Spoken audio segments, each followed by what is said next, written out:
Okay, today is October 6th, 2017, and we are on for a webinar for Weekend Dialogue with the Author. And the topic today is about a book called The Inheritors, Moving Forward from Generational Trauma. Gita Bach, our author. And thank you, Gita, for being online all week with the folks that were able to join you online for conversation. And I think it was a rich and lively conversation with a few people. So thank you for doing that. And Gita's going to be talking with us in a minute about her book and taking questions and stories and comments. This is sponsored, this Week in Dialogue with the Author series is sponsored by the Taos Institute. The Taos Institute is a nonprofit organization, educational 501c3, and we look at how we create the world we want to live in through the theory of social construction, through the lens of social construction, which is looking at our social practices, our relational practices, and working in collaborative and dialogic ways to create the world, and look at how look at the space in our relationships. So I think Gita's got some good things going on with her book to talk about the trauma and inheritance of that. So start, can we have each person say their name and where they are in the world? And what you're going to have to do is you're going to have to click on your microphone to get on mute. And we'll just kind of go around, and anybody can start. Just say your name and where you are in the world, and then I just want to make sure everybody's microphone is working. Okay, hi, Dennis Baird. I'm in Audubon Park, that's east of Montreal, Quebec. Great, thank you, Dennis. I'm Pamela Schreiner, and I'm in Ottawa, in Canada. Great, thank you, Pamela. Hi, I'm Sarah. I'm from Belgium, but I'm currently in Melbourne, Australia. Oh, good. So it's late at night for you. Thanks for being with us. Yeah.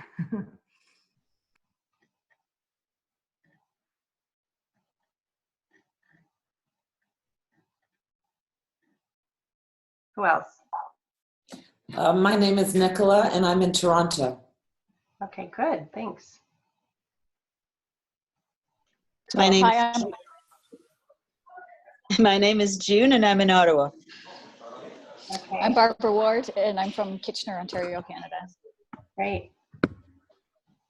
Hi, I'm Joanne Manta, and I'm from Gatineau, Quebec. Okay, great. Lots of Canadians on this call. Thank you for joining us. I think we're all Canadian except for Sarah, who's Belgian. Oh, and here's Mary. One more. Mary, can you say where you are in the world and your name? Hi, I'm Mary. Can you hear me? Yes. I'm Mary Johnell. I'm in Wilmington, North Carolina, the deep south. No. Yeah. and Great. I'm happy to be here. I've enjoyed the book very much. Great, thank you. And Mary, if you get your video going. Wonderful. I think we're ready to start, Gita, so I'm going to turn it over to you. Great. So I don't know how many, has everybody read the book or parts of it? So I don't have to go into a long description of what it is at the moment. I think what I'll just say is that having read the book, have you identified yourself as an inheritor? Anybody not identified themselves as an inheritor? That's what I expected. We pretty well are all inheritors of trauma of some kind or another. In our pre-conversation, Dennis Baird was saying that at the global level, we have inheritors who have suffered huge catastrophes, but at the individual and family level, who hasn't known some kind of devastating event from a divorce to a suicide to cancer suddenly coming up to mental illness or abuse. Life is life. And of course, recently we're all kind of traumatized by the Las Vegas shooting, and the people who have been involved in that are going to be faced with a lifetime of dealing with that. I noticed that the reporters are talking about healing already. It's crazy. It has just happened. And one of my bugs in the world is when they talk about healing trauma. And all the books out there about trauma talk about healing. I don't like the word healing. In social construction terms, it's our societal construct. It's a pathological construct. We're actually not broken. What happened to us happened to us. It isn't something that we are suffering from. It is a terrible thing that has happened to us. And what we need to do is get at it and process it and live a life that's not full of the burdens and the sadness and the pain all the time. So more of a transformational, or Dennis used the word reclamation. I like that. Or no, Moira used that term, reclamation, sort of reclaiming your life. I love that. So I'm talking about moving forward, and that's the title of my book. Also, the other main point that I want to make is that we also talk about our resilience. We're high functioning people. It's not like we're lying in bed unable to move. And not only that, not only high functioning, but we tend to be a rather compassionate bunch of people. And many of us are in the helping professions, like everybody in this space. So that kind of sums up where I come from. Any responses to that?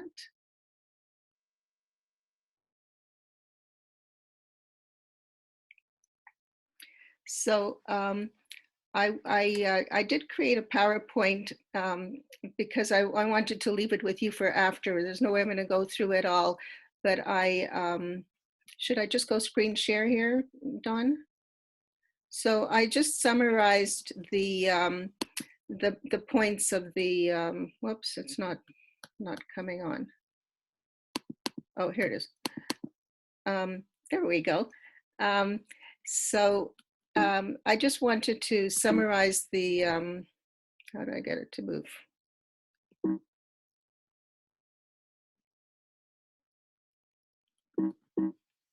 Oh, here. Okay. Yeah. So I just wanted to summarize what people said. Some people talked about the impact on ourselves.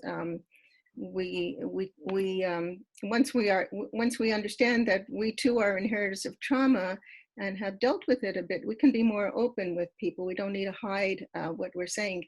I found when I got together with people who are inheritors, we actually had a pretty good time because it was so much fun to share our craziness that we had in our brains going on and thinking that we were alone doing this, and then discovering, no, we're not crazy at all. There's other people who do exactly the same thing.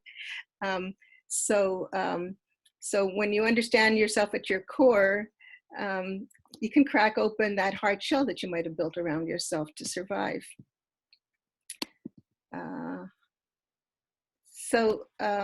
One important thing for us as relational leaders is to create a safe space where people can share and open up. So the other thing about the safe space is that much of what we have inherited, because if it's not a direct inheritance, if you're not if you're not suffering from, for example, being a military, in the military and coming back with PTSD, then your memories are current and your flashbacks and your dreams are current. If you are the child of that veteran, it's a different story. You have inherited your parents' feelings, and as a sensitive child, you will be very, very perceptive about all of the small things they may or may not do. And you will be feeling things that you may not know where they come from. You might have dreams that you don't know where they come from. I call that knowing the unknown. The other issue is that in the families, many of them don't talk about what has happened. Certainly the vets don't talk, and they, will drown themselves out in various addictions. Perhaps our indigenous people are certainly drowning themselves with the high suicide rates today. And it's just really, really very, very sad. So I really believe that if it isn't processed, we will continue to perpetuate that trauma from generation to generation. And so the processing is so important. And the talking about it is important, because those secrets make you sick. As I believe Freud had once summarized, secrets make you sick. There are many undiscussables in the family. I was watching that Knowing Your Roots show the other day, and and it's quite common. People are floored when they find out their family backgrounds. They had no idea. Nobody ever talked about it. And when I talk to people worldwide, although my lens is that of a child of Holocaust survivors, every person I talk to would practically right at the front end say to me, my mother talked, my father didn't, my father talked, my mother didn't. They talked all the time, or they never talked. They were just clammed up shut. And Mary's nodding her head. Sounds familiar? Can we unmute Mary? Can we unmute? We Yeah, can't. is that better? Is that better? Yeah. I am absolutely floored by this book, and I regret that I was not able to participate online during the week, but absolutely touched to the core, as you say, with the eye-opening thoughts that you shared with us. It's beautifully written, and really, I think a very important work that you've done. Thank you so much. Yeah. Yeah, it started as my Taos dissertation, and I knew that I wanted to get it out into the public, so I took out as much academia as I could.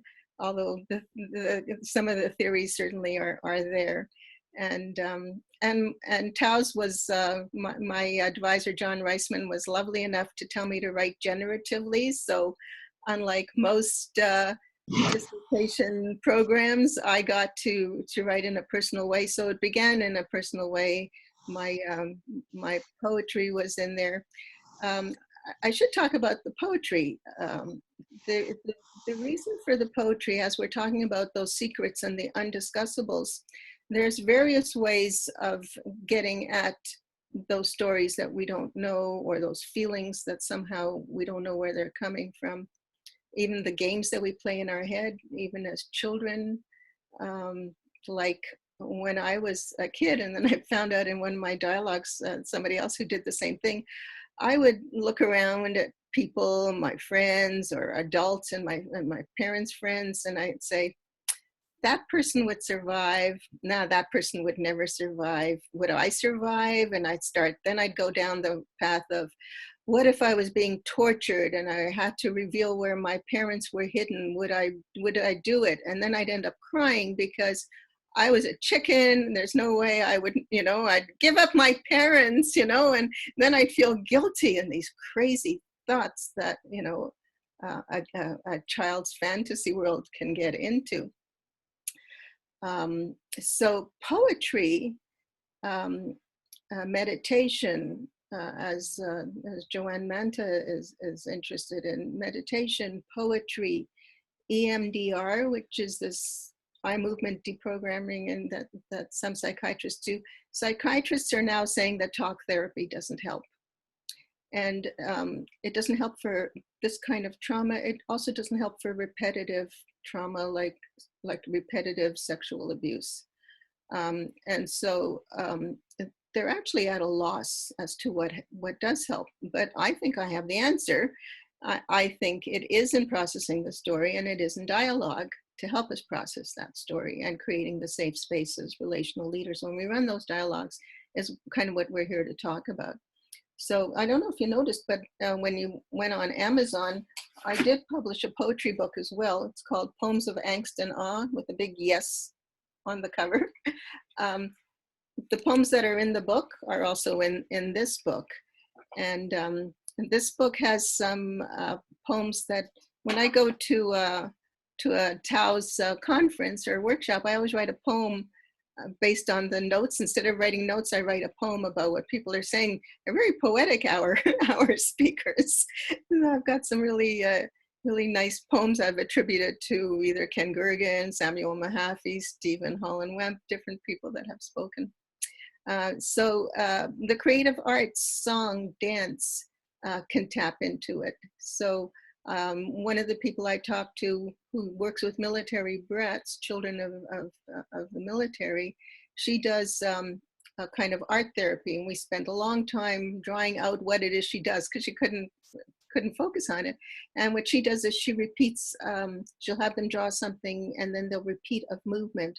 She found that by repeating the small kind of an image, it stops the busy brain, the hyperdrive that we can get into. And it's a way to appease us. We can get quite anxious and not know where it comes from. And that again goes for everybody. Any comments so far?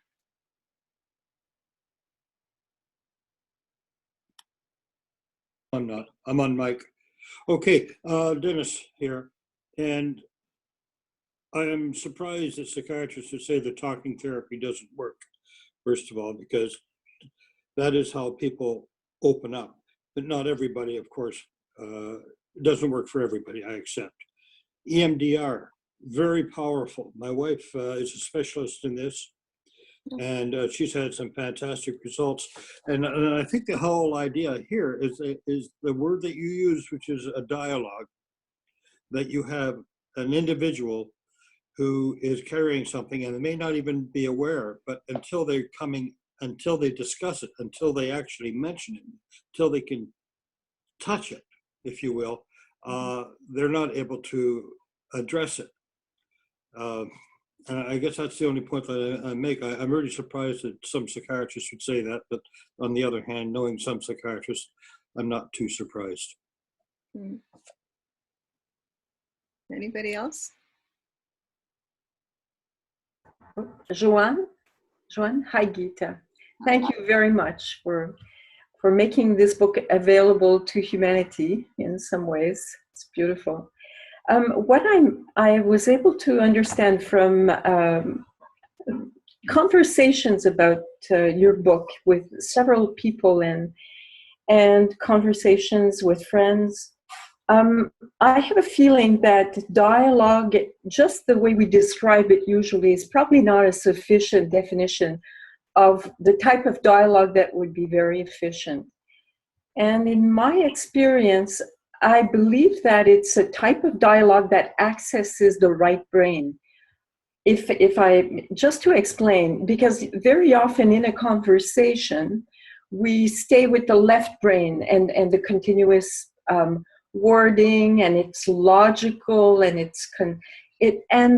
but when you access the right brain, all of a sudden you access information that is more from imagery, that is more from another source. And I've experimented with that, and I've found that when we are attentive to that, it's more the world, the realm of the subtle, and to be able to raise consciousness to how the subtle world is providing information that can be helpful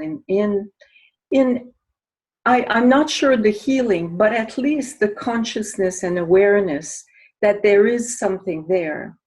And I'm always confident in some ways that our capacity for homeostasis is prevalent in everything, in every part of our being, and that just by raising the consciousness and awareness is the very first step.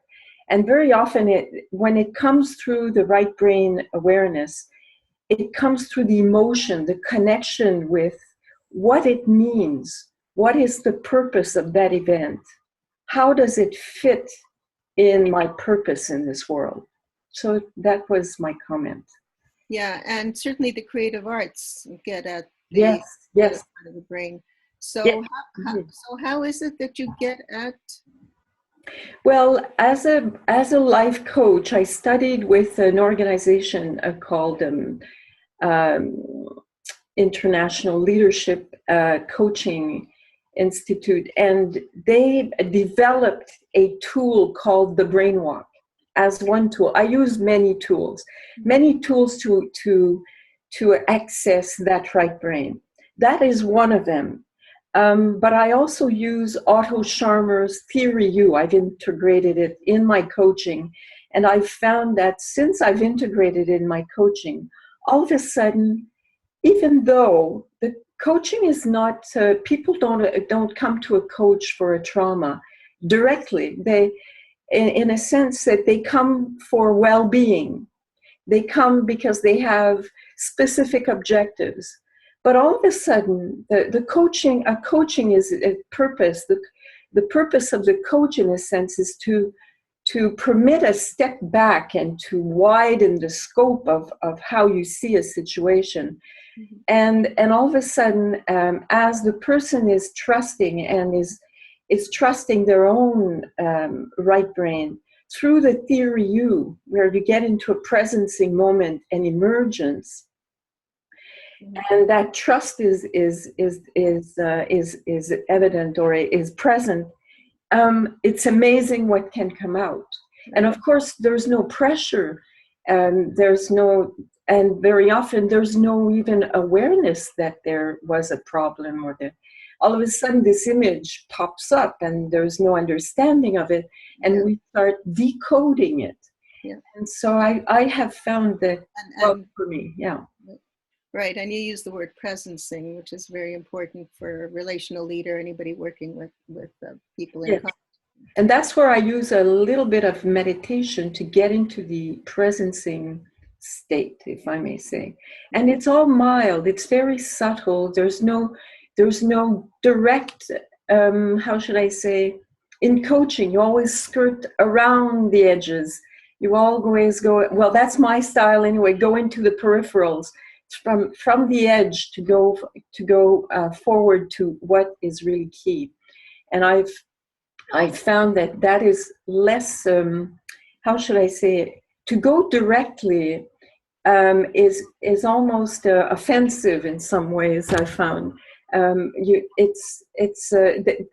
The situation is so tender sometimes that to go around it, and so a direct dialogue might be good at first. Yeah, the beauty of the dialogue, I believe that magic happens in dialogues.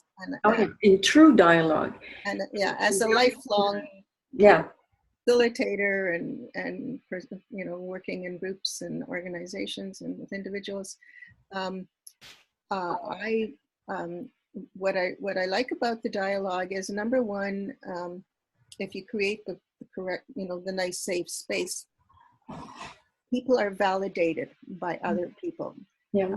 One of the most important needs of human beings is acknowledgement and validation. I was reading once when I was a high school teacher about an expression the little black kids in the ghetto would say to each other if they got mad at each other. They'd say, "Forget you," like rub you out, and that's just the worst thing, to be kicked out, to be excluded. And what you will notice at the political level, Armenians are still waiting for validation about the Armenian genocide. Canada has just acknowledged it. Turkey hasn't. Everybody needs that validation. We build memorials and monuments, and we commemorate. We have Veterans Days. That validation and acknowledgement by an other is absolutely critical. So perhaps, Dennis, sitting in the psychiatrist's office, it's wonderful to get that acknowledgement from the psychiatrist, but it's really, really very nice to get it from a group of people that are like you at the same level. I've got this quote here: "Nothing is as it seems." We just don't know what we don't know, even when we're dealing, with a patient that we've known for years or a friend that we've known for years. I'd like to just say one thing about that. I think it occurs to me that the position of a life coach and the position of a psychiatrist, and I've worked always with the medical model because I've trained as a nurse and nurse practitioner. the medical model or the psychiatrist has a formula or a cookbook recipe to follow regardless of the condition of the person in front of them. And I think the life coach, as you say, opens a safe space for people to talk. And maybe talk therapy doesn't work looking at it from the measurable post-positivist, if that's what it's called, view, where it does work when somebody feels safe enough to say, you know, I understand that you get me and that you're listening and paying attention. So I agree with Joanne, and I guess I just wanted to say perhaps that's why it's said that it doesn't work, because it's being measured by a different standard than what we understand is happening. Or sense that is happening, and see somebody walk out the door able to not be addicted to drugs, or not be at least aware that that's what they've been doing. And how do you measure that? Or, you know, so it works. So that's all. So this slide shows some of the rules of engagement, and don't like that term that much, that as a relational leader, we need to build in order to have that space where people can get at what they need to get at. And of course, we don't know, because it needs to be individual. My book is called a self-help book, and I hate it, but the categories, we have no choice. The self-help books all have a 1, 2, 3-step process and you'll be healed. Whereas we know, everybody here in this group knows that it has to be internal, it has to come from inside, and it can't be prescriptive. We don't know what people need. So all we can do really is create a safe space. And, you know, I certainly have had some wonderful psychiatrists who have done that. One of the things that you don't have with the psychiatrist, and many people don't do this, the very first rule is all voices are equal, including you as the leader in the group. I don't like the idea of creating any kind of authority figure. And inheritors of these global traumas, the displaced refugees, petrified of authority figures. I saw a video of Rwandans who, no, Sierra Leone, I think, who had recently been butchered, and they were in trauma therapy, and there was these people who were saying, they took us into a room by ourselves. We were all alone. Nobody else was with us, and there was no drumming and there was no singing. And they asked us these questions. That's just horrific. So we need each other. We need the people that we're comfortable with, other voices that are similar to ours. And the leader, the role I play is I'm a participant. I'm trying to co-host dialogues. When I do a dialogue, I don't go into a community of South Sudanese or indigenous as a white woman coming in. I always co-host with somebody from that group, and I give them a little bit of pointers. And it's not rocket science what I'm saying. Anybody can run a group, really, as long as we've got some of these boundaries, these foundations set. So I'm an equal participant, but I do hold back. I don't set the agenda. I don't ask a lot of questions. Margaret Wheatley said you can't push, but you can nudge. So I might do a little nudge here and there. Also, we can't have a timeline. Right now in Canada, we've got a Murdered and Missing Women Commission, and they gave them limited resources and limited time, and it hasn't been working, and now they're asking for, you cannot put a timeline on processing trauma. So as people are telling their stories, they're telling them for validation. You can't push that, and neither can you push the transformation process. So however long it takes, that's how long it'll take. When I do participate, I tell my story and I speak in the I. I really am participating, just like everybody else, telling my story of inheritor. I don't participate as a leader. So of course, be present, don't make judgments or assumptions, and don't give advice. I think advice is some kind of a need that we have, and certainly us mothers have them. They're just addicted to giving people advice. But of course, most of us in this room here know that you have to let the process unfold. I trust the group so much that I don't ask the clarifying questions. This could surprise some people. I don't ask any questions at all. I let the group do it. You really have to breathe and hold back. But I have found transformations happen in groups where I didn't say a thing. It was entirely the group that would say, well, what did you mean by that? And what happened? And have you considered that? You know, it was like seasoned facilitators, and they would feed back. And the credibility as somebody who's been through there in this, you know, just like you, coming back with this feedback, I think it really has a lot of profound effects. So, so in other words, trust the process, trust the group, trust yourself. This is my mantra. I say this all the time to myself, to everybody who wants to hear. And so let's talk about how you, as a relational leader, can work, as you know, any other ideas working within groups. And also, we are searching for community so badly. How can we here perhaps start a movement on community reclamation, reclaiming the communities that we have lost? I'm going to pass it over to everybody.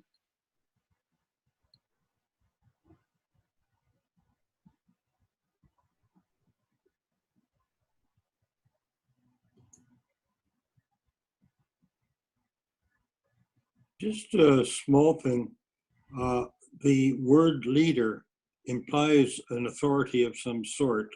And I think that's why we try, in the past, we've gone to words like facilitator, enabler, etc. But because I think that you do have an authority, even silent.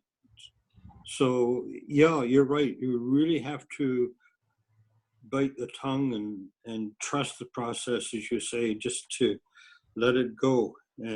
But it's they still, you will still be seen as a coordinator of some sort. I think this has been my experience. Yeah, and that's this is why it's so hard. Host can help too. Having that person in the room who isn't normally seen as a facilitator or a leader. Good point. But I think that's probably not the right word. Yeah. So Geeta, you said relational host, possibly. Okay. Relational host. Very good. Yeah.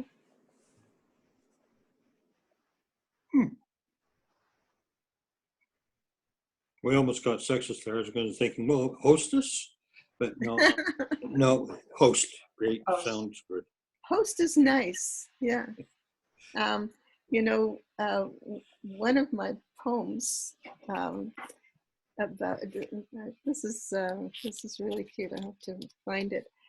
You know, what we are doing is hosting, and having food and coffee and tea is really important. Here's one. It's called Performing Coffee. Let us open doors by performing coffee in different cultures. What will these doors open into? So curious to find out. And there's a very similar one. If I can find it quickly. About a round table. You know, that circle is such an important requirement that we be in a circle.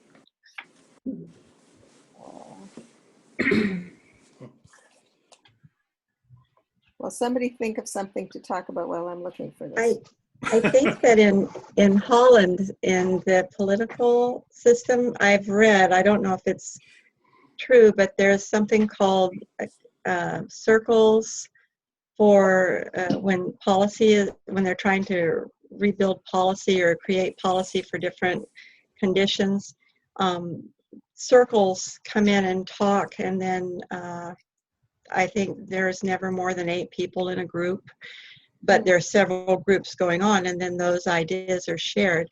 I love the idea of hosting by bringing in people who maybe are served by offering some snacks or offering some foods and drinks that are not alcohol, but if you want coffee or tea and that sort of thing. I think it's so important to make them feel at home, to make people feel at home, and to make me feel at home as well if I'm the one being the host. Right. Isn't that Yes. concept of breaking bread together? Beautiful. Yeah. Yeah. Communion is, it's communion, which I think, Yeah. it's very nice. I found it. It's called Peace Doesn't Cost Anything. Peace doesn't cost anything. It just needs good humor and a round table. I could have memorized that.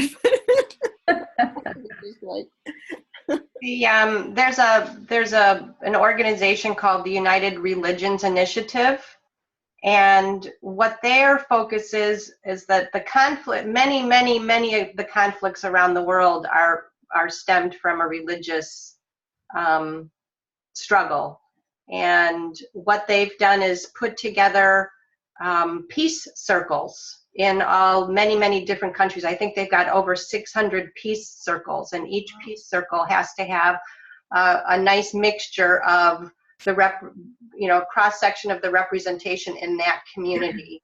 And they get together and talk about what's happening in the community and what they can do to focus on peace. And it's an exciting practice that they're doing, but it's called peace circles that they have.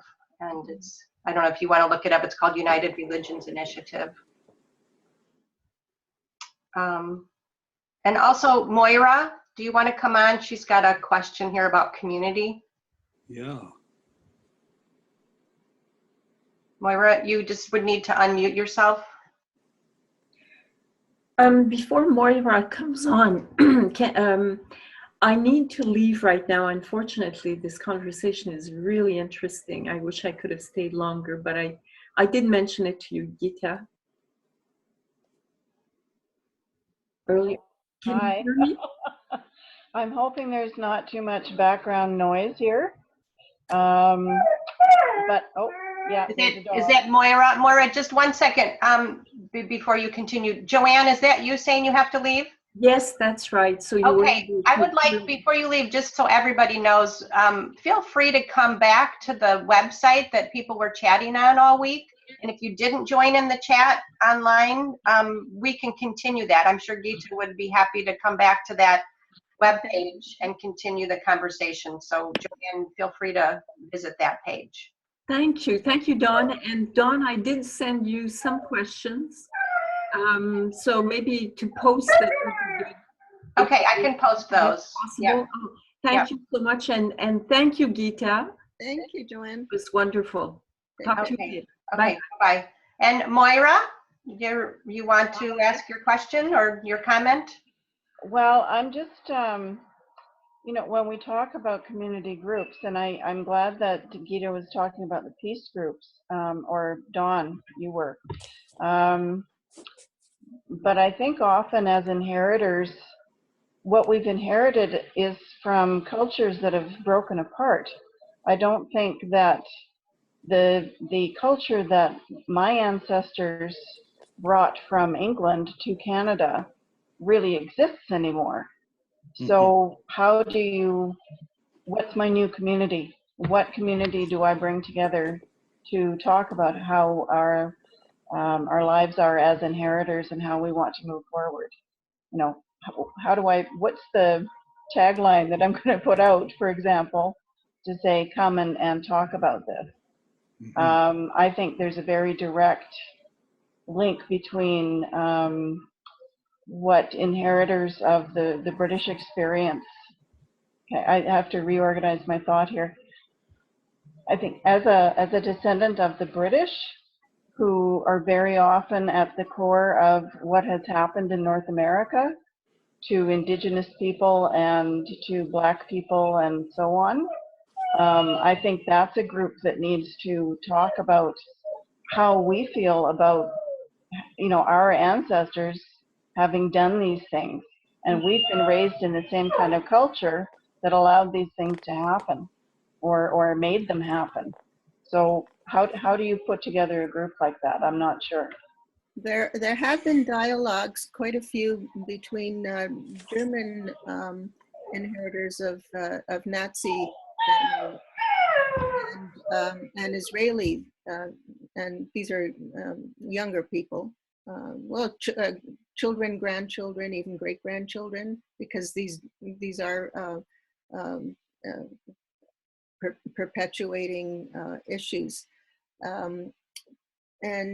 And of course, what the children of the Nazis, the perpetrators, and when I talk about that in my book too, that we're talking about everybody at the table, on all sides of the table. So there's certainly the victims, but there's also the inheritors of perpetrators and collaborators and bystanders. And when I go to Europe, it's very different than in Canada. When I go to Europe and I talk to people about the Holocaust, I see guilt that I don't see here in Canada, visibly shaking, still strongly feeling, how did we do this? You know, in the Netherlands, where I've gone thanks to the connections with Taos,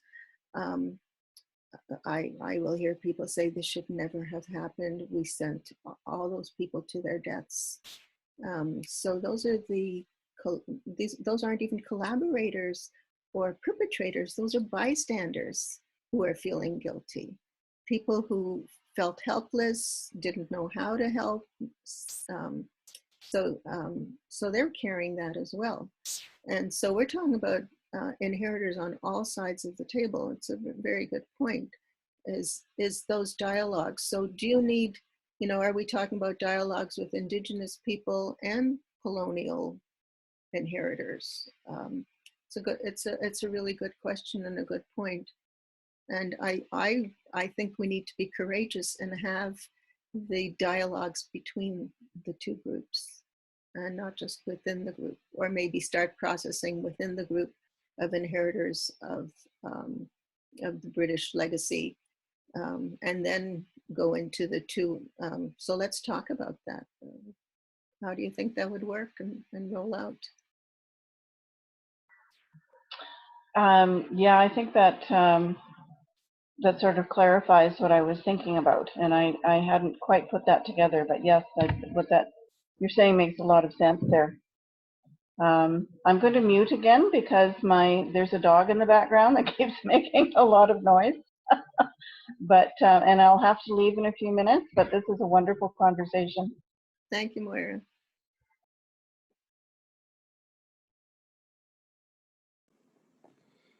It comes to mind, I'm working with the project of sexual assault at Tilburg, and kind of pulling it all together now. But it occurs to me that when you're talking about inheritors, and I think I just lost the thought I had. I apologize. It's 61-year-old brain here. But it occurs to me that what's passed down by the secret that's kept, I mean, it could, whether it applies to a personal condition or a community condition where it's so prevalent among young women and men now, and unspoken because there are taboos, but because we're not addressing it, because we're not giving them space, because it's a huge secret associated with shame and blame and who's going to be guilty, the guilty party, that inherited memory being passed down. I found by reading the book that that's probably something that affected my grandparents and my parents and my daughter, and it's unspoken, and when it is spoken about, it's very, it just passes down. So that's why your book and your work was so meaningful to me because it just shocked the hell out of me to hear that, oh my God, this is it's a memory that maybe I passed down to my daughter, maybe I passed down, and do we want to stop passing it down? So I guess that's community level. It's my own circle community. And then it was in all the women that I worked with at the university and all the men that I worked with at the university who, it took forever for them to admit that that was what had happened. I don't know why I'm talking about this right now. I lost the point I wanted to make, but thank you anyway. I'm understanding what you're saying. The perpetrator, the quote unquote, the person who's perpetrating or the aggressor, it also is going to carry that. Absolutely. And the memory that you're talking about, whether it be in, I think the Nuremberg trials were something that we're basing some of what we know about working with people who have been assaulted. It does help for them to go back and be prepared to talk with the person who did it. And it's passed down. Assault is passed down. So I'm convinced that this white supremacists that we see are rising all over the world, and are people who have not really dealt with their own history. I wouldn't be surprised at all if their families were racists. And of course, we know that what you learn in the family, but it could even skip a generation. It could be previous generations that they've inherited that hatred and that violence. Even back to Vegas, I was not at all surprised. Everybody's going around saying, "Well, why did he do it? Why did he do it?" And then you hear about his father being this pathological criminal. Of course. It might sound like simplistic, but it's not. What we carry deep in our brains and emotions and tissues. It's and so we really are back to dialogue, and I like that point about a whole community could be traumatized. And of course, and I just realized that too. The indigenous community as a community is traumatized. So not only are we dealing with individual traumatization from residential schools, but the whole community. And of course, they have had 8 generations of trauma. So processing, people are saying, well, come on, what's taking so long for them to get over it? It will take many generations to get over it. A lot of work. Okay. Pamela, Well, you put in the notes. Can I pick on you, Pamela? You wrote in your notes that once you heard other people feel like you felt that you could be more open. Can you talk about that?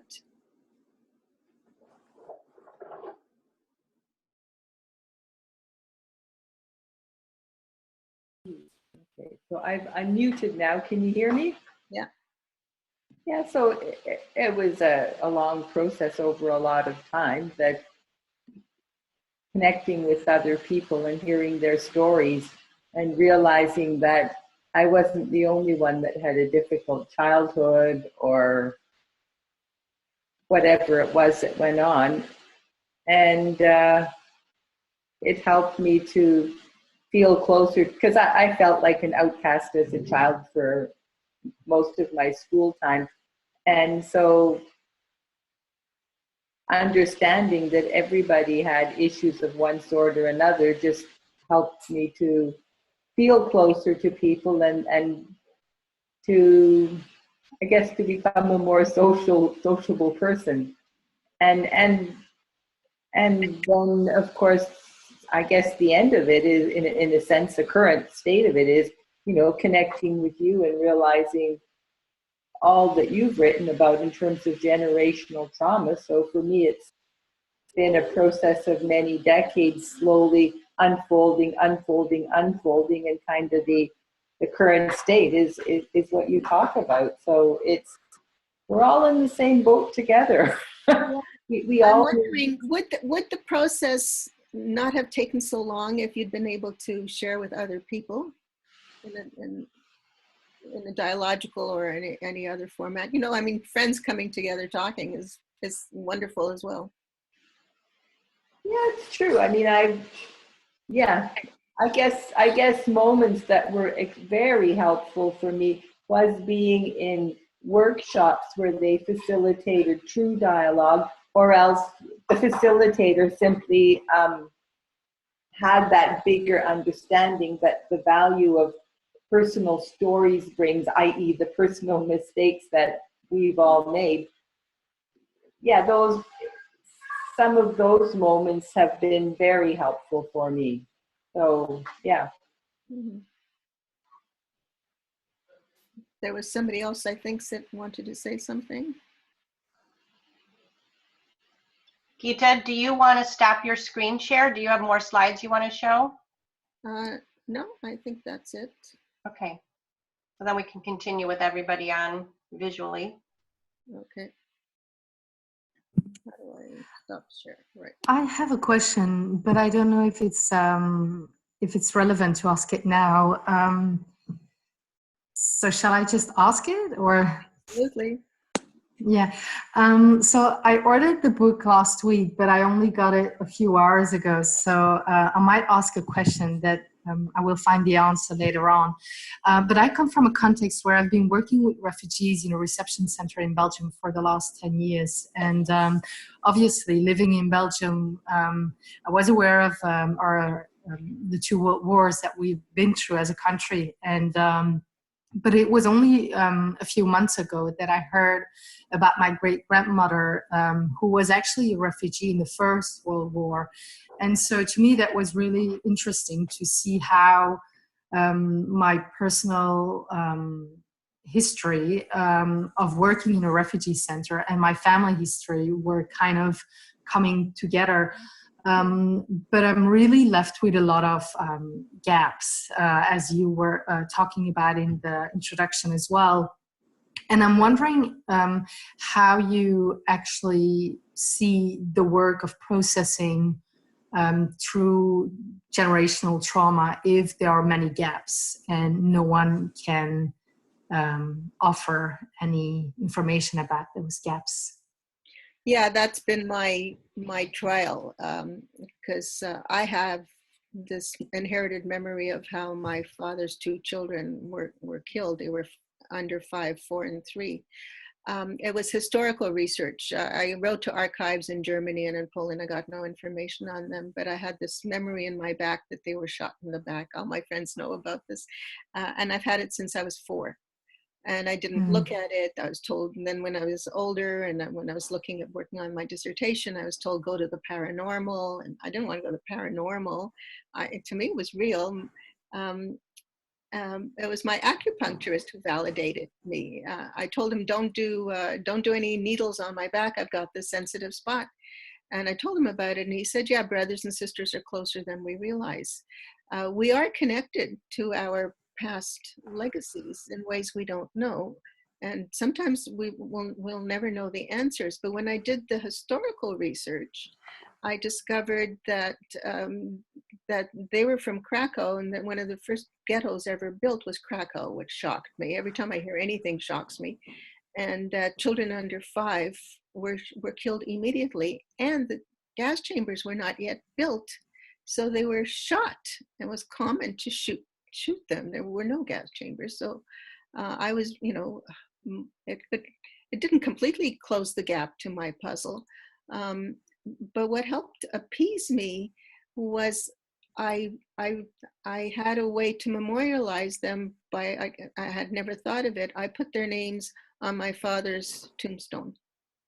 Without it, I had no birth date, I had no death date, which made me cry. But at least I could do that. So it gave me a little bit of closure to that gap. The book itself is the tool for processing. So every chapter has questions at the end of it. And I'm hoping that, and you can certainly come up with your own as you go through it, it'll make you think of other things. But as you go through it, the questions are based on the concepts in that chapter. But if you go through that, answering those questions throughout the book, by the time you finish the book, you will have either written your story or processed it to quite a considerable extent. So I hope the book helps you to do that process. Even your name, I think it's the second chapter where one of the questions is, what's your name? How did you get your name? What meaning does it have? Something we don't normally think about, but then when you ask that question, and you find that there's a whole story often behind just your name. Yeah, but that's the interesting part also when you're working with refugees. I once worked with a young man who was abducted when he was 3 years old, and he was enslaved and trafficked, and he didn't even know his real name. He was given a name, and he was completely lost because he didn't even know his name. So I'm really interested in your approach, and I'll be looking forward to reading your book about how you present a way of processing from a social constructionist point of view, because I've been trained as a clinical psychologist, where obviously were a lot of the classical paradigms where I feel that we're missing out on stuff. But it's interesting to think about how we can process things with very little information, or with other forms of information that people get. Yeah. Thank you. And sometimes we think we don't have the information or the memory. I have a chapter on inherited memory. We don't pay attention to it, and it's there. And people will say, I have this thing. Do you think that's possible? And yeah. So we actually sometimes do know what we don't know, and we don't know that we know. Yeah, I can relate to that. Thank you. It's fascinating, Gita, that you mentioned names, the powers, because I'm just wondering, and this may seem personal, but how your parents managed, or what led your parents to give you your middle name. That's my name. Bach was my husband's. But Arian. Arian was my name. And really? I always was so embarrassed by having the name Arian as a Jew. But I found a book of names in Israel, and in Krakow, where my father was from, it was a bona fide Jewish name. I think Hitler got it wrong. I think the Aryans are not necessarily the German race. You all come from Krakow, yeah. A lot of ironies we live in. Oh, and in the Polish spelling, it's Arjan, Aryan, which could easily be Aryan. But it's pronounced there. Okay, thank you. Yeah. Gita, I hate to close us off here, but we're at our time, and I know people are probably needing to move on to other parts of their day. Do you want to close by asking everyone to just say maybe one word of how they're feeling right now, and then we can close? Yes, I'm wondering, there's a lot of chat. Is there any, are those going to go onto the after conversation? I can save the chat and put it in the online dialogue space. I do invite everybody to go there. I've posted Joanne's questions that she sent in earlier today. So feel free to continue the conversation there. And I did put the link in the chat. I will send the recording. Actually, I'll put the recording on that page also. So if you want to refer back to the recording, I will also put Gita's slides on that page so you can get to her slides.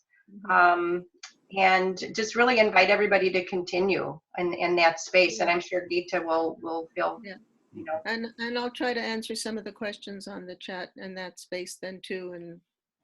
And if anybody wants to write to me privately, that's good too. So Gita, this is June. When we met these many years ago, and I knew you were writing that book, I just couldn't wait for it to be published. And now I'm happy that it's in my hot little hands. And thank you for writing it. Look forward to just gaining more of your wisdom. Thanks very much. we'll share wisdoms. Thank you. Anybody else want to do a closing comment? Yes. Grateful is the one word I would choose, but not just to Gita, who for this whole conversation, which is very unfulfilling because I want to keep talking. But to you, Dawn, again, as the support that you're giving to make these things happen. Thank you. Yes. You're Gita, welcome. thank you. You're welcome. Anyone else? Yeah, a big thank you from Down Under as well. It was the first time I was part of a conversation like that. I enjoyed it really a lot, and I'll be looking forward to reading more and maybe participating online as well. Dawn, do you know how long the conversation, like, is a page gonna go on as long as conversations are there? It's there until Okay. the website closes down. So Okay. as long as people continue the conversation, you can follow the conversation so you'll know in your inbox if somebody makes a comment. Right. So Okay. yeah. Okay. Well, I'm gonna go off to sleep. Good night, everyone. Good night. Right. Bye. Bye. Well, thank you, everybody, so much. It really was a wonderful conversation. And, we have two roles to play as relational hosts and as processing our own story. So we're all, that's a lifelong piece of work that we do, and let's just enjoy it. Yeah. Thank you so much, Geeta, and thank you everyone for joining the call today. Bye-bye. Bye-bye.